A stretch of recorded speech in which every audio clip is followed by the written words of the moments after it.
வணக்கம் நண்பர்களே. பெருங்கதை அப்படிங்கிற நூலில் வேளாண்குடி மக்களை பற்றிய வாழ்வியல் குறித்த செய்திகள் இருப்பதை நாம் அறிய முடிகிறது. அந்த வகையில் என்னென்ன பாடல்கள் இடம்பெற்றுள்ளது, அந்த பாடல்களில் சொல்லக்கூடிய செய்திகள் என்ன என்பதை பற்றியெல்லாம் பெருங்கதை அப்படிங்கிற இந்த நூலில் நாம் பார்க்க இருக்கிறோம். அதற்கு முன்பாக பெருங்கதையினுடைய கதை என்ன அப்படிங்கிறத முதல்ல தெரிஞ்சுக்கிட்டோம்னா இந்த பாடல்களில் சொல்லக்கூடிய செய்திகள் நமக்கு புரிந்து கொள்வதற்கு ரொம்ப எளிமையாக இருக்கும் என்பதை உங்களிடத்திலே சொல்லி இந்த கதை என்ன அப்படிங்கிறத நம்ம பார்க்கலாம்.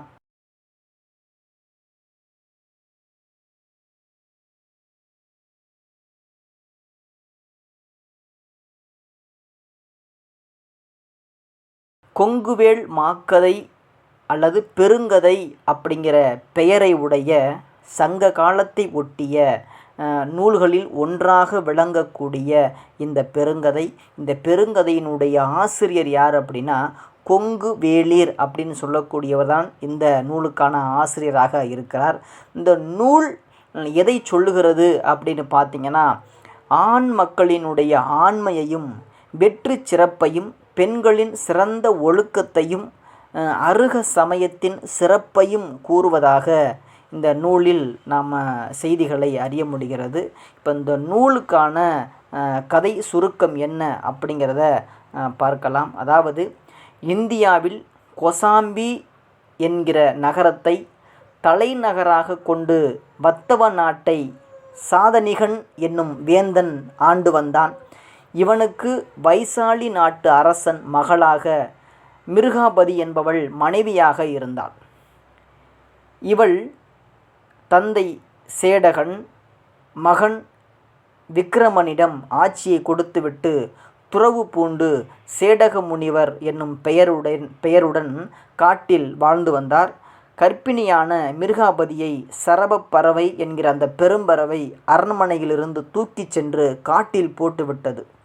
அவள் அங்கு அந்த காட்டில் இருக்கிற போது அங்கு வந்த அவளினுடைய தந்தை சேடக முனிவர் அவளை கண்டு தான் இருக்கக்கூடிய ஆசிரமத்திற்கு கூட்டிச் சென்றார். மிருகாபதிக்கு ஆண் குழந்தை பிறந்தது. உதயணன் என்கிற பெயரை சூட்டி மகிழ்ந்தார்கள். ஆசிரமத்தின் தலைவராக இருந்த பிரம்மசுந்தர முனிவருக்கு அவருடைய மனைவி சுந்தரி என்பவளுக்கு யூகி என்கிற மகன் பிறந்தான்.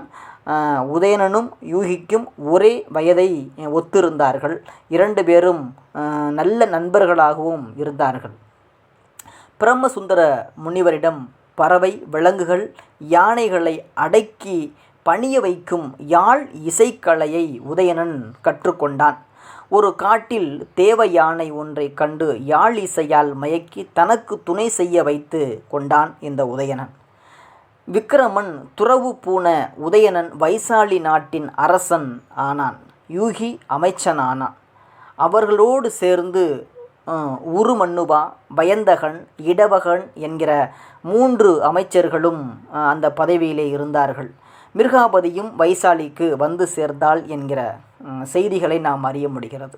இதனை அறிந்த சதானிகன் வைசாலிக்கு வந்து மனைவி மிருகாபதியை சந்தித்தான். அதற்கு பிறகு மிருகாபதிக்கு பிங்களன், கடகன் என்கிற 2 புதல்வர்கள் பிறந்ததாக செய்திகளில் நாம் அறிய முடிகிறது. சதானிகன் துறவு போன வைசாலி, வத்தவ நாடு இரண்டுக்கும் அரசனானான். கொசாம்பி நகரத்திலிருந்து உதயணன் ஆட்சி செய்து வந்தான். யூகி வைசாலியில் இருந்து அந்த நாட்டை கவனித்து வந்தான். உதயணன் அரசனான பின்பு உச்சயினிக்கு வரி செலுத்துவதை நிறுத்தினான். அதனால் உச்சயினி மன்னன் மல்லர் பிரச்சோதனன் உதயணன் மீது பகை கொண்டான். பிரச்சோதனனின் அமைச்சன் சாலகாயன் உதயணனை சிறைபிடித்து உச்சயினி சிறையில் அடைத்தான். யூகி மாறு வேடத்தில் உச்சயினி வந்து ஒற்றர் மூலம் உதயனுடன் தொடர்பு கொண்டான். உதயணன் வெற்றி கொண்ட நலகிரி என்னும் பிரச்சோதனனின் யானையை அடக்கி சிறையிலிருந்து விடுபட்டு மன்னனின் மகள் வாசவதத்தைக்கும் புதல்வர்களுக்கும் யாழ் கற்பிக்கும் ஆசிரியன் ஆனான். வாசவதத்தை உதயனிடம் காதல் கொண்டாள். மன்னன் பிரச்சோதன மல்லரும் மல்லரின் சுற்றத்தார்களும் நீர் விழா கொண்டாடி கொண்டிருக்கும் போது உதயணன் மல்லி வாசவதத்தையை யானை மேல் தூக்கிச் சென்றான். யானை வயல், காடு, மலை, ஆறுகளை கடந்து பாலை நில பகுதியில் செல்லும்போது யானை தளர்ந்து கீழே விழுந்து செத்தது. யானைக்கு இறுதி கடன்களை செய்தான். கொடிய பாலை நிலத்தில் கள்ளர்களும் மறவர்களும் வேடர்களும் துன்புறுத்துவார்கள் என்று எண்ணி வாசவதத்தையையும் அவள் தோழி காஞ்சனமாலை இருவரையும் உதயணன் காவல் புரிந்து வயந்தகனை துணைக்கு படை கொண்டு வருமாறு அனுப்பினான். அப்போது பாலை நில வேடர்கள் உதயணனை தாக்கினார்கள். மகளிரையும் காத்து கொண்டு வேடர்களை அழித்து கொண்டே இருந்தான். அவன் வில் அறுக்கப்பட்டதால் அவன் வேடர்களிடம் சரணடைந்து தான் வணிகன் என்றும் தனது செல்வத்தை புதைத்து வைத்திருக்கும் இடத்தை காட்டுவதாக கூறி காலத்தை கடத்தினான். அப்போது வயந்தகன் இடவகனின் படையுடன் வந்து வேடர்களை துரத்தி உதயணனை மகளிரையும் சயந்தி நகரம் சேர்த்தான். சயந்தி நகர அரண்மனையில் உதயணனுக்கும் வாசவதத்தைக்கும் திருமணம் நடந்தது. அவர்கள் இன்பமுடன் சயந்தி நகரத்தை இருந்து வந்தனர். உஜ்ஜயினியில் இருந்து யூகி தனது நண்பனாக இருந்த சாதுவன் என்னும் குயவனது வீட்டை அடைந்து தனக்கு முன்னரே அறிமுகமான சாங்கிய தாயை கண்டான். தனது யவன நண்பன் பாடித் தலைவன் செய்து தந்த விரைவில் செல்லும் வண்டியினை பெற்று சாங்கி தாயுடன் புட்பக நகரம் நோக்கி சென்றான். வண்டியை நிறுத்திவிட்டு தனியாக சென்று இடவகன் அரண்மனையை அடைந்து இதுகாரும் நடந்தது பற்றி கேட்டறிந்தான்.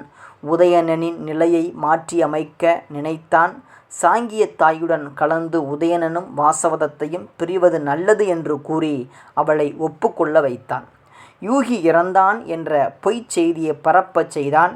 சாங்கிய தாய் சயந்தி நகரம் வந்து உதயணனையும் வாசவதத்தையும் சந்தித்தாள். யூகியின் திட்டங்களை உதயணனுக்கு சொல்லி உதயணனும் வாசவதத்தையும் பிரியச் செய்தாள். யூகி இறந்ததையும் சொன்னால் உதயணன் துயருற்று புலம்பி அழுதான். ஒரு முனிவரது ஆசிரமத்திற்கு சென்றான். முனிவரது மகளின் அழகில் மயங்கினான். யூகி உதயணன் அரண்மனையை நெருப்பு மூட்டச் செய்தான். வாசவதத்தையை யாரும் அறியாமல் சுரங்கப்பாதை மூலமாக வெளியேற்றினான். வாசவதத்தை நெருப்பில் இறந்துவிட்டதாக உதயணனை நம்பச் செய்தான். உதயணன் துன்பத்தில் ஆழ்ந்து போயினான்.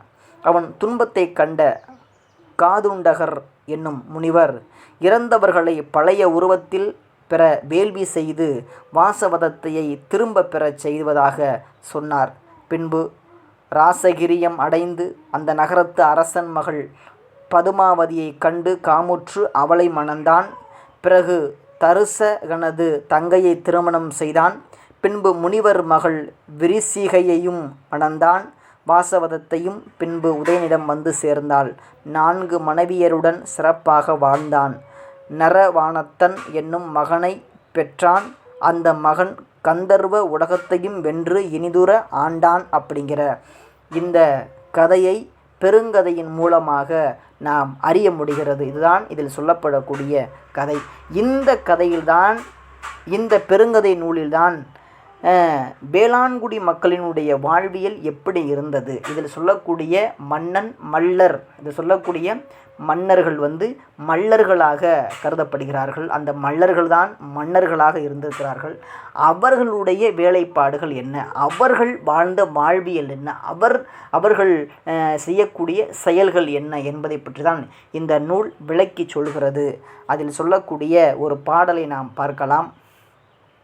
அதாவது பெருங்கதை, அதில் சொல்லக்கூடிய உஞ்சை காண்டம் 32 கரடு பெயர்த்தது அப்படிங்கிற அந்த பகுதியில் பாடலை சொல்கிறாங்க. அதாவது 80லிருந்து 84 வரிக்குள்ளே இந்த செய்தியை சொல்கிறாங்க. என்ன செய்தி அப்படின்னா, மகளிரும் மல்லரும் அமைச்சரும் மற்றவர்களும் அவரவர் தொழில் பிழையற செய்தார்கள் அப்படின்னு சொல்கிறாங்க. அவங்கவுங்க வேலையை அவங்கவங்க செய்தார்கள் அப்படிங்கிற செய்தியை இந்த பாடலில் சொல்கிறாங்க. அந்த பாட்டு என்ன அப்படின்னா, பண்டம் புதைத்த பண்டுபடு வளநகர் மடையரும் மகளிரும் மல்லரும் அமைச்சரும் கடையரும் கணக்கரும் காப்பரும் உளப்பட இறைவினை திரியா பழவினை யாளரை வழிமுறை மரபிற்றன் தொழின்முறை நீரி அப்படின்னு சொல்லக்கூடிய பாடலாக நம்ம பார்க்குறோம். இதில் சொல்லக்கூடிய பொருள் என்ன அப்படின்னா, பல நாட்டு பொருள்கள் நிறைந்த செல்வச் செழிப்பு உள்ள நகர் அது. மடைத்தொழிலாளரும் பணிமகளிரும் மல்லர் இனத்தாரும் அமைச்சர்களும் வாயில் காப்போரும் கணக்கரும் பிற காவலர்களும் உள்பட அரசு ஊழியத்தில் பிறழாது வழி வந்த இத்தகைய தொழிலாளரையெல்லாம் அவரவர் தொன்று செய்து வருகின்ற தொழிலே பிழையில்லாது செய்துள்ளார்கள் அப்படின்னு சொல்லக்கூடிய ஒரு பொருளாக நாம் பார்க்குறோம். இதில் இன்னொரு செய்தி என்ன சொல்கிறாங்க அப்படின்னா, கடையர் அப்படின்னு ஒன்று சொல்கிறாங்க. இந்த கடையர் என்ன அப்படின்னா, மல்லர் இனத்தில் இருக்கக்கூடிய ஒரு பிரிவாக நம்ம பார்க்க முடிகிறது. அதான் கடையர் அப்படின்னு சொல்கிறாங்க. இதுதான் இந்த பாடலில் சொல்லக்கூடிய பொருளாக நம்ம பார்க்குறோம்.